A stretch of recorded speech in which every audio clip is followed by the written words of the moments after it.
ফাঁকা জায়গা আছে পড়ি গাছ লাগাই, একটা জীবনে স্মৃতি থাকা লাগবে তো আমাকে।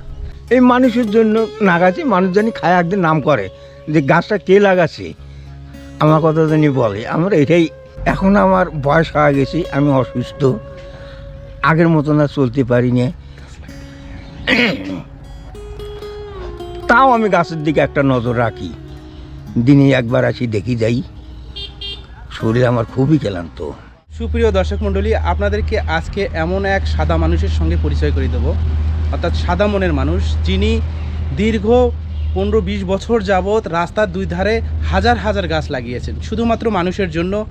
মানুষ এই গাছের ছায়া নেবে, এই গাছের ফল খাবে, এই আশায় তিনি গাছ লাগিয়েছেন। এই ধরনের সাদা মনের মানুষ আজকাল খুঁজে পাওয়া মুশকিল। আমার পিছনেই দেখতে পাচ্ছেন, ইনি হচ্ছেন সেই বাদশা মিয়া, যিনি নিঃস্বার্থভাবে রাস্তার দুধারে পরের জমিতে গাছ লাগিয়েছেন, কিন্তু তার নিজের জায়গাটুকু নেই। আজকে তিনি অসুস্থ, বয়সের ভারে ভারাক্রান্ত। তার মুখেই শুনবো তার গাছ লাগানোর কাহিনী।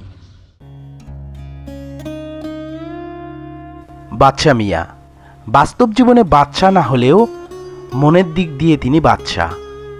কারণ এই মানুষটি এত বড় মনের মানুষ যে পরের জন্য রাস্তার দুপাশে হাজার হাজার গাছ লাগিয়েছেন, শুধুমাত্র মানুষের কথা চিন্তা করে।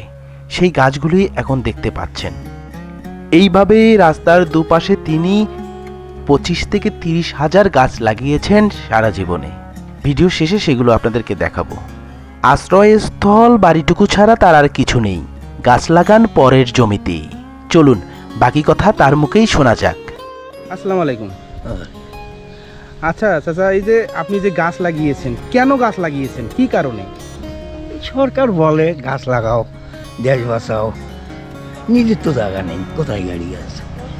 এই সরকারি জায়গা, এখানে বাড়ির কাছে একটা ফাঁকা জায়গা পাইও, এটা মনে মনে ধারণা, এটাতে আমি গাছ লাগাবো, এই লাগাচ্ছি। জীবনে কতগুলো গাছ লাগিয়েছেন? এখানে জীবনে মনে করো রাস্তা না হলেও 25 থেকে 26 হাজার। 26 হাজার গাছ লাগিয়েছেন। এই গাছগুলো যে লাগিয়েছেন, আপনার টাকা পয়সা ছিল কি, কিভাবে লাগিয়েছেন? গাছের ব্যবসা করি, আর সাইকেল আমার আছে, গাছ আনি ডেইলি, নার্সারির থেকেও বাকি বকে নেই, আনি গাছ গাড়ি, আস্তে আস্তে ওরা শোধ করে দেই, দিয়ে এইভাবেই চলছি। মানে কি চিন্তা চেতনা থেকে আপনি মনে করলেন যে গাছগুলো লাগানো দরকার?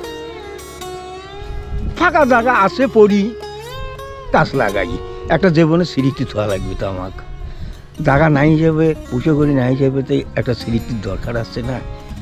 এই মানুষের জন্য লাগাচ্ছি, মানুষ জানি খায় একদিন নাম করে যে গাছটা কে লাগাচ্ছে, আমার কথা জানি বলে। আমার এটাই আশঙ্কা। মানে কোনো লাভের আশায় নয়? না, কোনো লাভের আশায় আমি এখানে পড়ি নেই। তো কিসের জন্যে? একটা শুধু নামের জন্যে খায়। এই ফাঁকা জায়গাটা থাকে, মানুষ কোথায় দাঁড়ায়, কী সমস্যার, কোথায় বসে না বসে, এটা পরিকল্পনা করিয়ে গাছ লাগা শুরু করছি। বসে দুটো ফল খায়, নামের কথা কয়, মরে গেলেও জানি আমার কথাটা বলে মানুষ, এটাই আমার মনের শান্তি। এর কারণে আমি গাছ লাগা শুরু করছি। এরপরেও যেখানে নতুন বাড়ি আছে, কোনো গ্রাম হোক, যাই যে গাছে চাচ্ছি সেই গাছে দিচ্ছি, এইটাই আমার মনের আশা।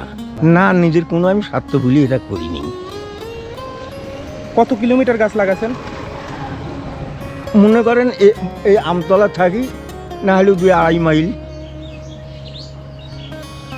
এই ধরনের শুধু গাছই আছে? এই এই এই যে গাছটা আপনি দেখতেছেন, এর চেয়ে আরও ভালো গাছ আছে। কিসের কিসের গাছ? আম, জাম, কাঁঠাল, মানে কাগজি থেকে শুরু করি নারিকেল পর্যন্ত, তাল পর্যন্ত, ওষুধের গাছ পর্যন্ত যেখানে আছে। ফলের গাছ লাগাইছেন? এই ফলগুলো কে খায়? মানুষই খায়, মানুষে খায়। মানুষ খায়, এতে কি আপনার তৃপ্তি হয়? হ্যাঁ, আমার এতে তৃপ্তি। মানুষ খাইছে, আমার এতে তৃপ্তি। মানুষ খায় বলতেছে, হাট বাজারে বলে আজ অমুক ফল খাইনো, সবজি খাইনো, কাঁঠাল খাইনো বা আম খাইনো, সেটা মানুষ বলে? মানুষ বলে আমার কাছে।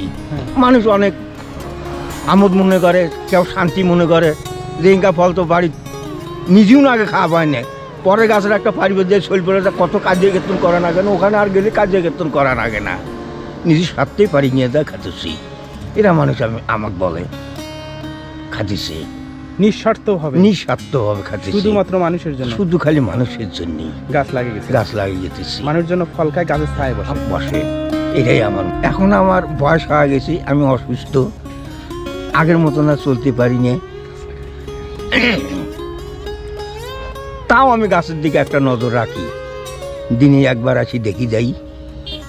শরীর আমার খুবই ক্লান্ত, মানে অসুস্থ, মানে টাকা নেই, পয়সা নেই, আমার ওষুধ খাওয়া রেখে নিরুপায়। আমি প্রায় 1-1.5 বছর হলে পড়িয়েছি এই অবস্থায়।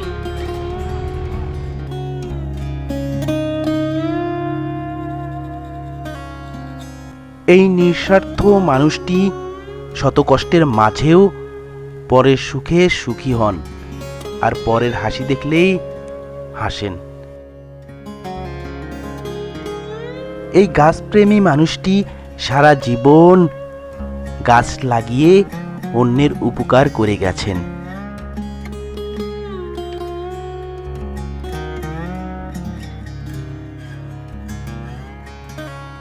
নিজের লাগানো গাছগুলোকে একদিন না দেখলে বাড়িতে থাকতে পারেন না, ছুটে আসেন নিজের হাতে লাগানো গাছগুলোকে দেখতে।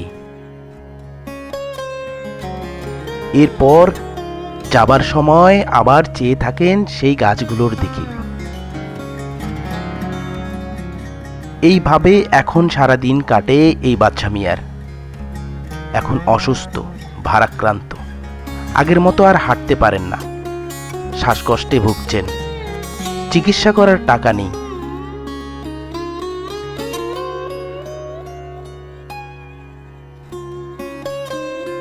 সুপ্রিয় দর্শক মণ্ডলী, আমরা এখন সেই বাচ্চা মিয়ার লাগানো গাছগুলো দেখতে দেখতে এগিয়ে যাচ্ছি।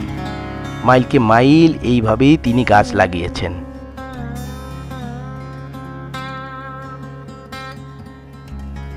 গাছপ্রেমী এই মানুষটি নিজের জায়গা নেই, তারপরেও সরকারি জায়গায়, রাস্তার দুধারে, এমনকি অন্যের জায়গায় গাছ লাগিয়ে দেন। অথচ আমরা এই গাছ লাগানোর প্রয়োজনীয়তাই অনুভব করতে পারি না। আজ বাচ্চা মিয়া অসুস্থ, শ্বাসকষ্টে ভুগছেন, চিকিৎসা করার টাকা নেই। দর্শক মণ্ডলী, রংপুর জেলার পীরগঞ্জ থানার সানেরহাটের ম্যাস্টা গ্রামে এই বাচ্চা মিয়ার বসবাস। যে কাউকে বললে আপনাকে দেখিয়ে দিবে তার বাড়ি। একটু যদি এই লোকটিকে সাহায্যের হাত বাড়িয়ে দেই, তাহলে হয়তোবা চিকিৎসা করার টাকা পাবেন, হয়তোবা সুস্থ হয়ে আবার গাছ লাগাবেন। আপনাদের কাছে অনুরোধ, আজকের ভিডিওটি বেশি বেশি শেয়ার করবেন। শেয়ার করলে হয়তোবা এমন কেউ এই ভিডিওটি দেখবে যিনি হয়তোবা এই বাচ্চা মিয়ার পাশে দাঁড়াবেন, এই সাদা মনের মানুষটির পাশে দাঁড়াবেন, হয়তোবা আবার সুস্থ হয়ে আগের মতো সারা জীবন গাছ লাগিয়ে যাবেন।